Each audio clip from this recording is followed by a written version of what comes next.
Welcome back to RCI. क्या हाल चाल, कैसे हैं आप?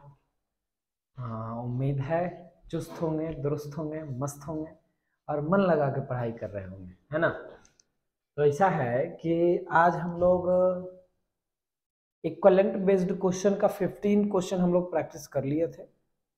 अब आगे 15 क्वेश्चन जो मैं आपके लिए लाया हूँ वो काफी कॉन्सेप्चुअल है ना? कॉन्सेप्ट जो कि चुटकियों में होगा, एकदम चुटकी बजाइए और सवाल हैंडल हो जाएगा। यहाँ तक तो आपको पिछले वीडियो में मिल गया था। हम लोग आगे देखते हैं।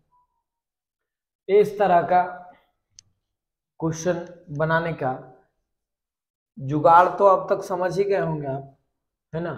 इतना इक्विवेलेंट बेस्ड क्वेश्चन किए, लेकिन हाँ, अभी तो फार्मूला से हो रहा था, अब जुगाड़ से होगा। किससे होगा? जुगाड़ से।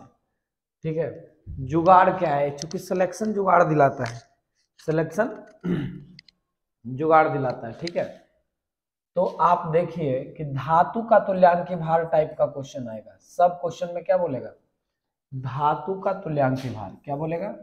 धातु का तुल्यांकी भार निकालिए। धातु का तुल्यांकी भार निकालिए। जब धातु के तुल्यांकी भार निकालने की बात होती है तो जिस धातु का भार निकालने के लिए कहता है उसको ऊपर रखते हैं। जिसका भार, जिसका एकदम लिख लीजिए, समझ लीजिए एकदम, जिसका इक्विवेलेंट मास, इक्विवेलेंट वेट निकालना है उसको ऊपर रखेंगे, बटे जिससे निकालना है। किससे निकालिएगा? हाइड्राइड होगा, ऑक्साइड होगा, क्लोराइड होगा, है ना? और भी कुछ हो सकता है, अम्ल होगा, क्षार होगा, और इनटू में जिससे निकालना है उसका इक्विवेलेंट वेट रखिएगा। जिसका इक्विवेलेंट वेट निकालना है उसका मास रखना है। यहाँ पे क्या रखना है? उसका मास रखना है। ठीक है ना? जिसका इक्विवेलेंट वेट निकालना है उसका क्या रखना है? उसका द्रव्यमान रखना है, द्रव्यमान। ठीक है, एकदम समझ में गया, आ गया होगा। फिर से देखते हैं। धातु का तुल्यांकी भार, जिसका इक्विवेलेंट वेट निकालना है उसको ऊपर रखेंगे, तो जिसका इक्विवेलेंट वेट निकालना है उसका भार रखेंगे, द्रव्यमान रखेंगे, और जिसमें से निकालना है उसका नीचे मल्टीप्लाई उसका इक्विवेलेंट वेट। ये जुगाड़ है। ठीक है, नहीं तो आप फॉर्मूला कभी हाइड्राइड हाइड्रोजन बेस्ड हाइड्रोजन विस्थापन विधि लगाइए, ऑक्साइड विस्थापन विधि लगाइए, क्लोराइड विस्थापन विधि लगाइए, अम्ल से कैसे निकालेंगे, क्षार से कैसे निकालेंगे, सब एक ही कॉन्सेप्ट है। 15 फार्मूला याद रखने से अच्छा है एक फार्मूला याद रखें, एक कॉन्सेप्ट याद रखें, है ना? तो चलिए, दनादन और धकाधक कह रहा है 0.8 ग्राम धातु हाइड्राइड में 0.04 ग्राम हाइड्रोजन है, तो धातु का तुल्यांकी भार है। इस फॉर्मूले को लगाने के लिए सिखाते हैं। किसका पूछा है? इक्विवेलेंट वेट ऑफ मेटल चाहिए, इक्विवेलेंट वेट ऑफ मेटल चाहिए। ठीक है, आप क्या करेंगे? जिसका द्रव्यमान निकालना है, तो धातु का द्रव्यमान निकालना है, तो इतना ग्राम क्या है? धातु हाइड्राइड है, तो धातु का मास क्या हो गया? धातु का भार क्या हो गया? धातु का भार बराबर, आप क्या करेंगे? हाइड्राइड, हाइड्राइड कितना है? 0.84 ग्राम। उसमें ये धातु के हाइड्राइड हो गए, उसमें हाइड्रोजन कितना है? 0.04, यानी कि धातु का भार हो गया 0.80।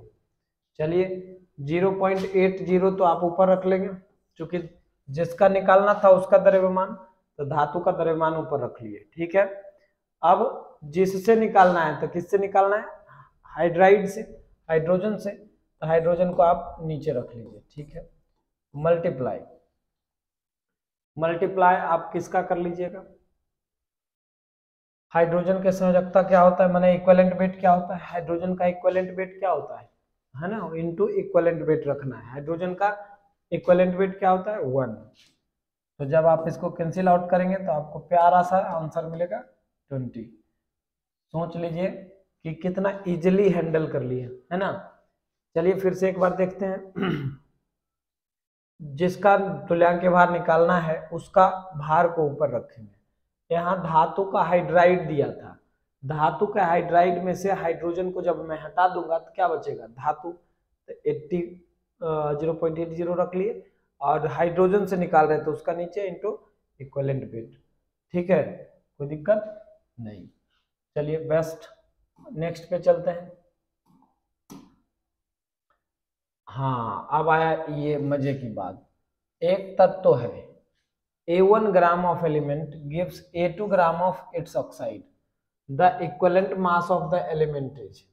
इक्विवेलेंट मास क्या होगा इस एलिमेंट का, है ना। तो किस एलिमेंट के बारे में बात कर रहा है, एक तत्व A1 ग्राम है, A2 ग्राम ऑक्साइड देता है, तब एक तत्व का तुल्यांक भार माने A1 का तुल्यांक भार।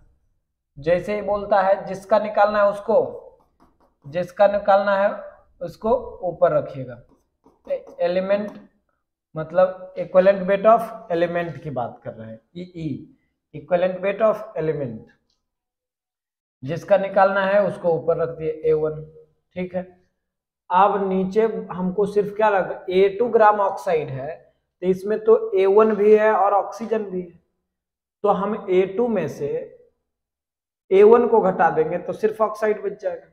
हाँ, तो हम क्या करेंगे, A2 माइनस A1, क्योंकि नीचे जिससे निकालना है, किससे निकालना, ऑक्साइड से, तो सिर्फ ऑक्साइड का भार रखेंगे। इसमें तो तत्व के ऑक्साइड A2 ग्राम है ना, तो तत्व के A2 ग्राम से आप क्या करिए, धातु निकाल दीजिए, एलिमेंट निकाल दीजिए, तो बच क्या जाएगा, ऑक्साइड इनटू ऑक्साइड का क्या होता है इक्विवेलेंट वेट 8। ऑक्सीजन के लिए इक्विवेलेंट वेट क्या है, इक्विवेलेंट वेट ऑफ ऑक्सीजन के लिए 16/2, क्योंकि molar weight upon n factor होता है, एन फैक्टर ऑक्सीजन के लिए 2, मॉलिक्यूलर वेट, हाँ, तो क्या निकल के आ गया 8। तो ऑक्सीजन का ये सब तो आपको याद होनी चाहिए, है ना। ऑक्सीजन का इक्विवेलेंट वेट, क्लोरीन का इक्विवेलेंट वेट, ये सब याद होनी चाहिए। जब एक तत्व एक ऑक्साइड बनाता है जिसमें ऑक्साइड के भार का 20%, ऑक्साइड के भार का 20% ऑक्सीजन है, तत्व का तुल्यांकी भार होगा। यदि आप बिगिनर हैं, मतलब शुरुआत किए हुए हैं, मैंने शुरुआत कर रहे हैं, तो बिल्कुल आसान वे में एकदम चलिए, नहीं तो आप अगर रिवीजन कर रहे हैं तो 2x पे भी देख सकते हैं, कोई इशू नहीं है। तत्व का तुल्यांकी भार पूछा है, एक तत्व के ऑक्साइड बना जिसमें ऑक्साइड कितना ग्राम है, 20 ग्राम। जैसे ही परसेंटेज बेस क्वेश्चन आता है तो ऑक्साइड का भार मान लेते हैं हम कितना, ऑक्साइड, तत्व का ऑक्साइड, तत्व का ऑक्साइड का भार, ऑक्साइड इज इक्वल टू कितना ग्राम मान लेंगे, 100 ग्राम, जिसमें ऑक्साइड 20 ग्राम है, माने ऑक्साइड का भार, ऑक्साइड का भार 20 ग्राम, यानी कि तत्व का वेट कितना है, तत्व कितना है 80 ग्राम है। वेरी गुड, यही तो गेम है। जिसका निकालना है इक्विवेलेंट मास, किसका निकालना है, एलिमेंट का, कितना ग्राम है 80 ग्राम, किससे निकालना है 20 ग्राम से, मल्टीप्लाई 8, मल्टीप्लाई 8 क्योंकि ऑक्सीजन से निकालना है ना, 20 चौका 80, 8 चौका 32, है ना। वेरी गुड, तो देख लिए आपका आंसर 1 आया है।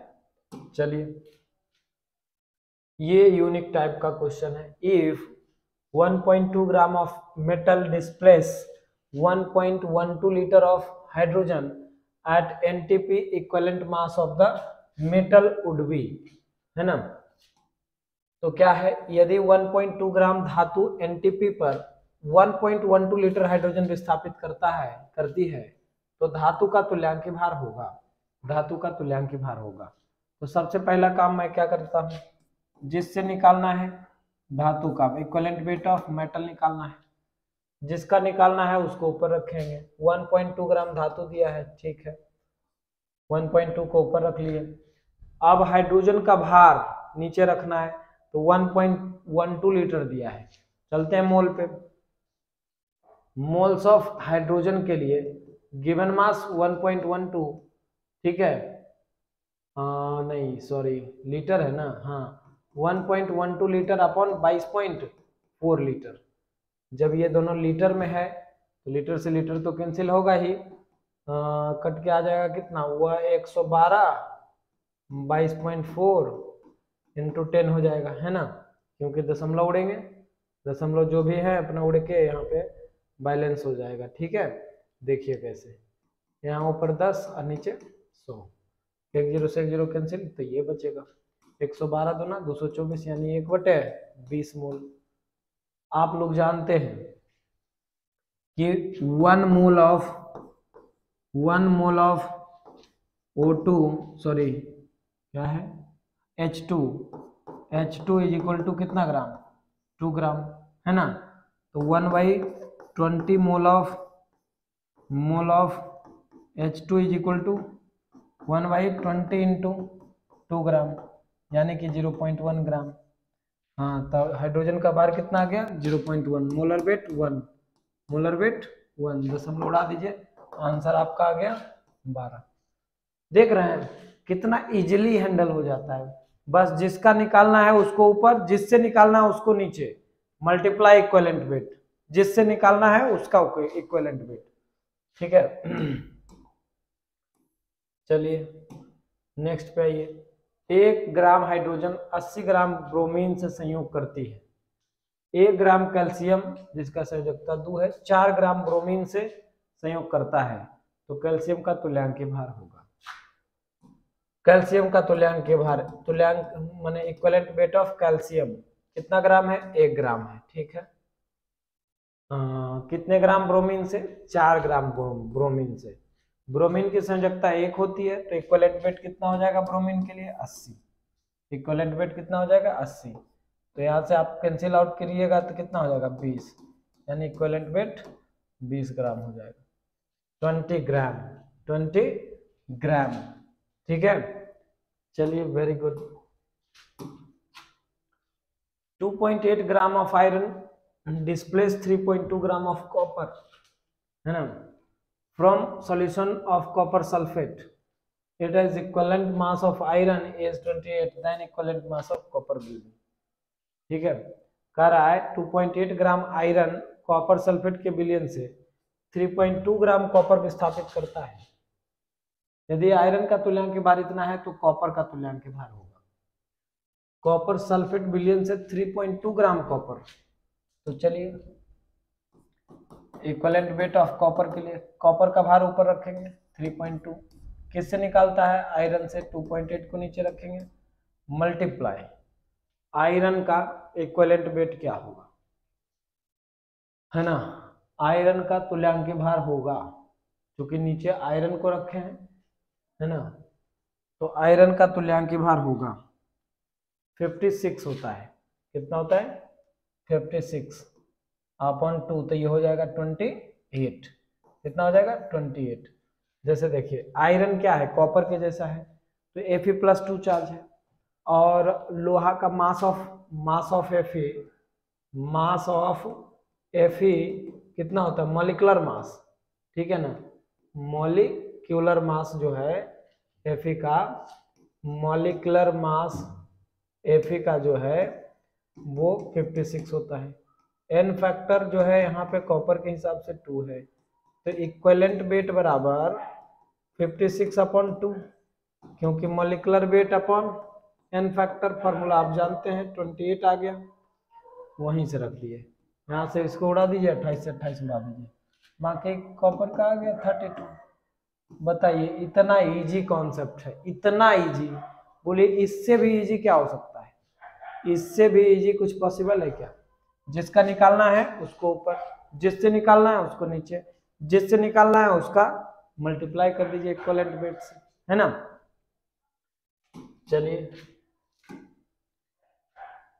एक धातु ऑक्साइड को हाइड्रोजन की धारा में गर्म किया जाता है तो 3.15 ग्राम ऑक्साइड के पूर्ण अपचयन से 1.05 ग्राम धातु प्राप्त होता है। हाँ, तो निष्कर्ष निकाल सकते हैं, तो यहाँ ऑप्शन में धातु के बारे में है, तो चलिए इक्विवेलेंट वेट निकालते हैं, equivalent weight of metal equivalent weight of metal के लिए क्या हो जाएगा, कितना ग्राम है 1.05 ग्राम, और यहाँ इतना ग्राम ऑक्साइड है, इसका मतलब है कि इसमें इतना ग्राम धातु से अपचयन के द्वारा प्राप्त हुआ, यानी कि धातु पहले उसी में था, तो ऑक्साइड का भार कितना हो जाएगा, सिर्फ ऑक्साइड का भार जो हो जाएगा 3.15 माइनस 1.05, यानी कि कुछ 2.1 कितना आ जाएगा 2.10 मल्टीप्लाई ऑक्साइड के लिए कितना होता है 8, ऑक्साइड के लिए कितना होता है, ये 2 बार में कट जाएगा, 2 चौका 8 यानी कि 4 ग्राम। धातु का तुल्यांक भार 4, धातु का तुल्यांक भार क्या होगा 4। तब क्वेश्चन कैसा लग रहा है, मजा आ रहा है, मजा आ रहा है तो मजा लेते रहिए और पढ़ाई करते रहिए, है ना, मन लगा के पढ़िए, एकदम पूरा सॉल्यूशन आपको मिलेंगे। ये अच्छे क्वेश्चन हैं, अच्छे इन द सेंस कि ध्यान से पढ़ने वाले क्वेश्चन है। यदि M1 इतना ग्राम धातु A द्वारा दूसरी धातु B2 के M2 ग्राम को इसके जलीय विलयन से विस्थापित कर देती है, यदि इसके तुल्यांक भार E2 यानी कि M1 के लिए तुल्यांक भार कितना है E2 है, M2 के लिए तुल्यांक भार कितना है E1 है ना, उल्टा कर दिया है, ठीक है, क्रमशः देखिए M1 के लिए E2 है, ठीक है, तो आप जो जानते हैं फॉर्मूला कि M1 upon M2 is equal to E1 upon E2, ये तो 2 के लिए 2 जानते हैं, लेकिन यहाँ पर क्या हो जाएगा उल्टा E2 अपॉन E1, क्योंकि प्रश्न में आगे पीछे कर दिया है। तो मुझे चाहिए क्या E1 चाहिए, E1 को उधर भेज दीजिए, E1 उधर गया तो क्या हो जाएगा M2 upon M1 into E2, ठीक है। चाहिए मुझे क्या E1, E2 है तो A का तुल्यांक भार, सॉरी E2 चाहिए, क्या चाहिए E2, A का तुल्यांक भार बोले तो E2 चाहिए ना, तो E2 बराबर क्या हो जाएगा यहाँ से, E2 बराबर M1 M2 इंटू E1, ठीक है। तो ऑप्शन नंबर 3 दिख रहा है, ऑप्शन नंबर 3 दिख रहा है। चलिए नेक्स्ट, 14 ग्राम तत्व X 16 ग्राम ऑक्सीजन से संयुक्त कर इस जानकारी के आधार पर फैसला लीजिए, ठीक है, ले लेते हैं। 14 ग्राम तत्व 16 ग्राम ऑक्सीजन से फैसला करना है। तत्व X का परमाणु भार 7 हो सकता है, तत्व X का परमाणु भार 7 हो सकता है, हाँ हो सकता है, और इसके ऑक्साइड 100 अगर 7 हो जाएगा तो यहाँ पर क्या होने चाहिए, क्योंकि यदि इसका 7 है यानी कि इसका O2 है, तो O2 है मतलब ये -2 है, संयोजकता 2 है, ऑक्सीजन के संयोजकता यदि 2 है तो इसमें आप 2 से भाग देके इन फैक्टर से निकाल सकते थे, है ना, 7 हो सकता है। तो यदि 2 है तो इसको बैलेंस करने के लिए X2O चाहिए, है ना, क्योंकि ऑक्सीजन की संयोजकता तो 2 होती है, ठीक है। तो 14 वाला तो नहीं होगा, 14 वाला नहीं होगा, 7 हो सकता है, इसका X2O है, ठीक है। अगर क्वेश्चन समझ में आया है तो बात कीजिए, नहीं तो क्वेश्चन नंबर जरूर कमेंट कर दीजिए, ताकि मैं नेक्स्ट लेक्चर में आपका कवर जरूर कर दूं, ओके। बाकी आप खुद समझदार हैं। चलिए नेक्स्ट क्वेश्चन है, यदि 2.4 ग्राम एक धातु एनटीपी पर इतना लीटर हाइड्रोजन को विस्थापित करती है तो धातु का तुल्यांक भार होगा, धातु का तुल्यांक भार होगा। आपको मैं पीछे इस तरह का क्वेश्चन अभी करवाया था, ठीक है, ये होमवर्क क्वेश्चन भी हो सकता है, ठीक है। सॉरी, खैर छोड़िए, करवा देते हैं, ठीक है। कहाँ तक हो गया था, यहाँ तक हो गया था, ये क्वेश्चन था, ठीक है, ये क्वेश्चन करना है। 2.4 ग्राम एक धातु एनटीपी पर इतना लीटर हाइड्रोजन तुल्यांक भार चाहिए, तो इक्विवेलेंट वेट ऑफ मेटल चाहिए, equivalent weight of metal 2.4 gram metal का तो हो गया। 1.12 लीटर में कितने ग्राम हाइड्रोजन होगा, तो moles of hydrogen is equal to हो जाएगा 1.12 अपॉन 22.4, यानी कट के आ जाएगा 1/20। 1 mole is equal to 2 gram, 1 mole of H2 is equal to 2 gram, 1/20 is equal to 1/20 mole में 1/20 इंटू 1/20 इंटू 2 यानी कि 0.1 ग्राम, 0.1 ग्राम, ठीक है। 0.1 ग्राम इंटू 1, क्योंकि इक्विवेलेंट वेट हाइड्रोजन के लिए 1 होता है, कैंसिल आउट हुआ, ये 24 ग्राम आ जाएगा। अच्छा, उसका आंसर 12 ग्राम आया था क्योंकि ये 1.2 दिया होगा, ठीक है। चलिए नेक्स्ट क्वेश्चन। नेक्स्ट में कावा, बिहार में तो सब कुछ हुआ। हाँ आगे चलिए। 45 ग्राम अम्ल अनुभार 90 है। 5 नॉर्मल कास्टिक पोटास के 200 ml उदासीन विलयन के अम्ल की क्षारकता होगी, बताइए। क्या पूछ दिया, अम्ल की क्षारकता यानी कि एन फैक्टर पूछा है, नॉर्मलता दिया हुआ है, एन इज इक्वल टू क्या दिया हुआ है, n is equal to 5, molecular weight is equal to 90, W is equal to 45 gram, volume is equal to 20 ml, ठीक है। चलिए, एक फार्मूला होता है इक्विवेलेंट वेट बराबर तुल्यांक के भार के टर्म में, ठीक है। मास माने W upon normality into volume litre में, ठीक है। तो यहाँ से ही निकल जाएगा। मुझे चाहिए क्या, एन फैक्टर ना, मुझे एन फैक्टर चाहिए। तो इक्विवेलेंट वेट बराबर molecular weight upon n factor होता है, ठीक है। Molecular weight upon n factor चाहिए, तो एन फैक्टर को इधर करेंगे, मॉलिक्यूलर वेट को उधर करेंगे, तो यहाँ से देख लीजिए ना, ठीक है। इसी को मॉडिफाई करिए, molecular weight upon n factor is equal to कितना है, W upon normality into litre में आयतन। एन फैक्टर को इधर ले जाइए, बाकी सबको उधर। चलिए, n factor is equal to, ये उधर चला गया है ना, तो हो जाएगा molecular weight into normality into volume litre में अपॉन डब्ल्यू। चलिए, एन फैक्टर के लिए मॉलिक्यूलर वेट 90 है, नॉर्मलिटी 5 है, वॉल्यूम लीटर में रखना है तो 0.2 लीटर रख लीजिए, 200 ml है, और 45 ग्राम है, ठीक है। 45 दूना 90, 5 दूना 10 गुने 2 यानी कि 2 आ गया। कितना आ गया, 2। अम्ल की क्षारकता 2 होगी, अम्ल की क्षारकता क्या होगी, 2। कैसा लगा वीडियो, समझ में आया, वेरी गुड, समझ में आया सर। दो तत्वों के भार जो एक दूसरे के साथ संयुक्त होते हैं, इनके अनुपात होते हैं। हाँ, तो कौन किस अनुपात में रहेंगे, तुल्यांकी भार के बराबर होते हैं, इक्विवेलेंट वेट के बराबर होते हैं, ठीक है। चलिए नेक्स्ट देख लीजिए। एक धातु के ऑक्साइड 32% ऑक्सीजन है, इसका तुल्यांकी भार है। अब इसको देखो कितना शॉर्टकट में करेंगे। इक्विवेलेंट वेट ऑफ, इसका तुल्यांकी भार, एक धातु का oxide 32 gram oxygen, 32 gram oxygen है यानी कि 68 ग्राम धातु है। 32 ग्राम ऑक्सीजन है इंटू 8, 8 चौका 32, 17 चौका 68, आंसर 17, आंसर 17। 68 को ऊपर रखा, 32% ऑक्सीजन है यानी कि 68% क्या है, धातु है।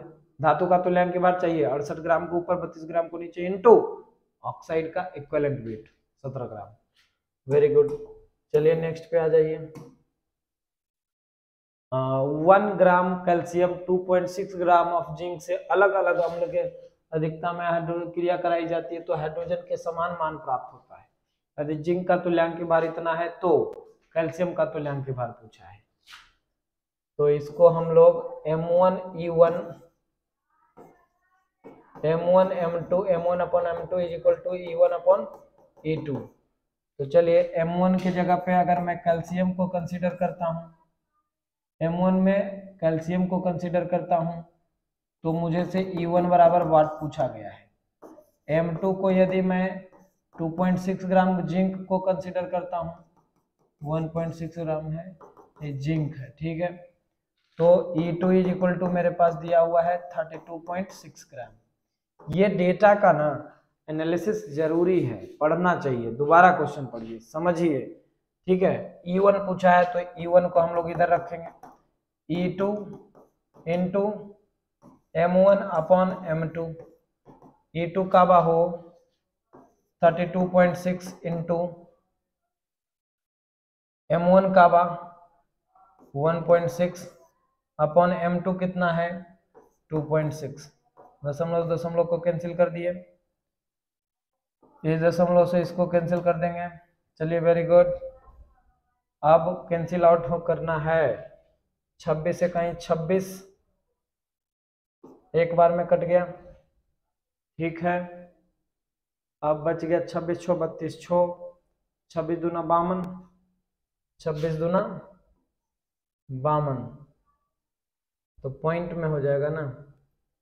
अच्छा कोई बात नहीं है, 26 दूना 52, तो 52 और 14 हो गया। ऐसा करते हैं ना कि इसको छोटा छोटा से पहले काटो, ठीक है। E2 कितना है 32.6 इंटू M1 कितना है 1.6 अपॉन 2.6, ठीक है। दशमलव दशमलव कैंसिल कर दिए, 2 से काटे 13, इसको दशमलव रख नीचे 10 कर लो, 2 से काटो 2 कहीं 2, 2 छक 12, द्वितीया छो 163, ठीक है। अब 13 से काटो, 13 कहीं 13 बच गया 3 और 13 दूना 26, ठीक है, काट सकते हैं। 13 कहीं 13, 13 दूना 26, तो हो गया कितना 7 बच जाएगा, 13 पच्चे 65, लगभग 12.5 ले लीजिए, ठीक है। 12.5 इंटू 16 अपॉन 10, तो पॉइंट में आ रहा। अच्छा लगभग देखते हैं, 16 पच्चे 80 के 0 बाकी 8 पॉइंट पड़ जाएगा। हाँ 16 दूनी 32, 8 40 के 4, 40 के 4 बाकी सॉरी 40 के 0, 16 दूनी 32 और 40 के 0 बाकी 4, 16 कहीं 16 4 20, ठीक है। अब बटे में यहाँ पॉइंट है, बटे में 10 यानी कि 20, कितना हो गया 20 ग्राम। हाँ 20 ग्राम आ गया, एकदम एग्जैक्ट कटा था, ठीक है, लगभग में ही लिया है। चलिए ठीक है, नेक्स्ट क्वेश्चन है 74 ग्राम ऑफ धात्विक क्लोराइड ऑफ इतना धातु का तुल्यांक भार होगा, इतना ग्राम धात्विक क्लोराइड में इतना ग्राम क्लोरीन है। तो ये तो अति सुंदर बात है कि इक्विवेलेंट वेट ऑफ मेटल पूछा है, तो धातु का पूछा है। हाँ 74.5 अपॉन 35.5 इंटू 35.5, ठीक है। तो क्या हो जाएगा 35 दूना 70 है ना, तो 71, एक से थोड़ा सा बड़ा आएगा 35.5। इसको कैलकुलेट करने के बाद आप देख सकते हैं, ठीक है, कितना आ रहा है आपका, ठीक है। 35 दूना 70 काटिए, है ना, 5 सत्ते 35, 5 इकाई 5, 5 इकाई 5 और 5 चौका 20 और 5 नवा 45, ठीक है। 7 एक 8, 9 4 13 1 14, काटिए कैलकुलेशन कीजिए, ठीक है। 149 अब गुने 11 इंटू 35.5 जो कैलकुलेट होके आएगा वो आपका आंसर होगा। जरूर आप एक बार कैलकुलेट करेंगे, ठीक है। तब इस तरह के सारे कॉन्सेप्ट मैं आपके लिए लेकर आया था इक्विवेलेंट बेस्ड पर। अब आगे ड्यूलॉग पेटिट रूल्स पर हम लोग कुछ क्वेश्चन करेंगे, लगभग 15 to 30 क्वेश्चन करेंगे, है ना। उसके बाद मैं आपके लिए PYQ लेकर आऊंगा मोल कॉन्सेप्ट का। तो आपका जोश कैसा है कमेंट्स जरूर करिए, आपका जोश कैसा है कमेंट्स जरूर करिए। Thank you.